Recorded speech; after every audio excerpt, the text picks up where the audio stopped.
Supreme court ने मंगलवार को बाल तस्करी मामले में 3 आरोपियों को जमानत देने के इलाहाबाद उच्च न्यायालय के आदेश को रद्द कर दिया और उच्च न्यायालय तथा उत्तर प्रदेश सरकार दोनों की लापरवाही पूर्ण रवैये के लिए आलोचना की। न्यायमूर्ति जेबी पारदीवाला और न्यायमूर्ति आर महादेवन की पीठ ने कहा, उच्च न्यायालय ने जमानत आवेदनों पर लापरवाही से कार्रवाई की और इसके कारण कई आरोपी फरार हो गए। ये आरोपी समाज के लिए गंभीर खतरा पैदा करते हैं। जमानत देते समय उच्च न्यायालय से कम ये अपेक्षित था कि वो हर सप्ताह पुलिस थाने में उपस्थिति की शर्त लगाए।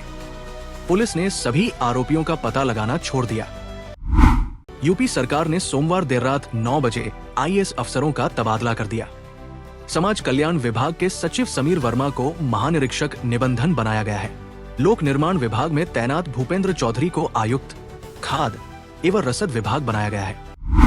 प्रवर्तन निदेशालय ईडी ने नेशनल हेराल्ड मामले से जुड़े मनी लॉन्ड्रिंग मामले में आरोप पत्र दाखिल किया है। इसमें कांग्रेस नेता सोनिया गांधी और राहुल गांधी के भी नाम है। दोनों के खिलाफ पहली बार आरोप पत्र दाखिल हुआ है। ईडी ने कथित नेशनल हेराल्ड मनी लॉन्ड्रिंग मामले में कांग्रेस सांसद राहुल गांधी और सोनिया गांधी के साथ कांग्रेस के ओवरसीज प्रमुख सैम पित्रोदा के खिलाफ भी दिल्ली की राउज एवेन्यू कोर्ट में चार्जशीट दाखिल की है। इस चार्जशीट में सुमन दुबे और अन्य लोगों के नाम भी शामिल हैं। कोर्ट ने इस मामले में आरोपों पर संज्ञान लेने की सुनवाई की तारीख 25 अप्रैल तय की है। संजय राउत ने कहा कि आरएस प्रधानमंत्री के उत्तराधिकारी का फैसला करेगा, जो संभवतः महाराष्ट्र से होगा। भाजपा ने इससे इनकार किया।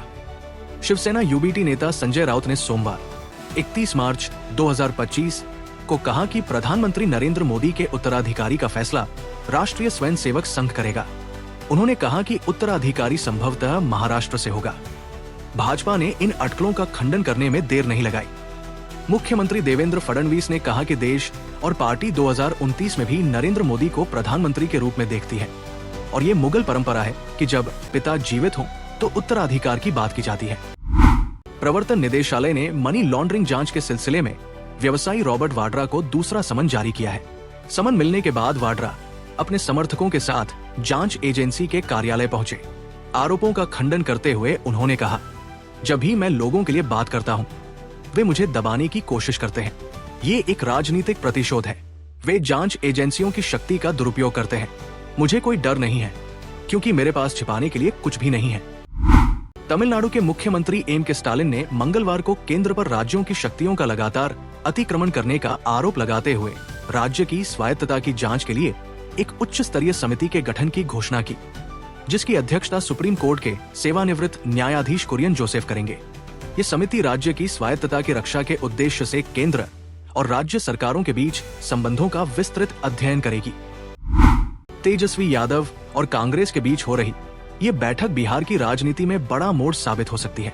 एक ओर जहां गठबंधन की एकजुटता की परीक्षा है, वहीं दूसरी ओर भाजपा और जेडीयू की जोड़ी भी कोई कसर नहीं छोड़ना चाहती। बिहार में इस साल के अंत में होने वाले विधानसभा चुनाव की तैयारियों ने रफ्तार पकड़ ली है। इसी सिलसिले में राष्ट्रीय जनता दल आरजेडी के नेता और बिहार के पूर्व डिप्टी सीएम तेजस्वी यादव मंगलवार 15 अप्रैल की सुबह ही दिल्ली पहुंच गए हैं। तेजस्वी के दिल्ली पहुंचने का उद्देश्य साफ है, कांग्रेस अध्यक्ष मल्लिकार्जुन खड़गे से सीट बंटवारे और चुनावी रणनीति को लेकर औपचारिक बातचीत करना। लंबे सप्ताह के बाद बाजार फिर से खुलने पर भारतीय शेयर बाजारों में उछाल आया। मंगलवार को मुंबई में एन निफ्टी 50 इंडेक्स में 2.4% की तेजी आई, जो 2 अप्रैल के बंद स्तर को पार कर गया। ब्लूमबर्ग के अनुसार ये उछाल भारत को वैश्विक स्तर पर पहला प्रमुख बाजार बनाता है, जिसने इस महीने की शुरुआत में अमेरिकी राष्ट्रपति डोनाल्ड ट्रंप द्वारा लगाए गए पारस्परिक टैरिफ से होने वाले नुकसान को मिटा दिया है। अमेरिकी राष्ट्रपति डोनाल्ड ट्रंप प्रधानमंत्री नरेंद्र मोदी को अपना मित्र मानते हैं।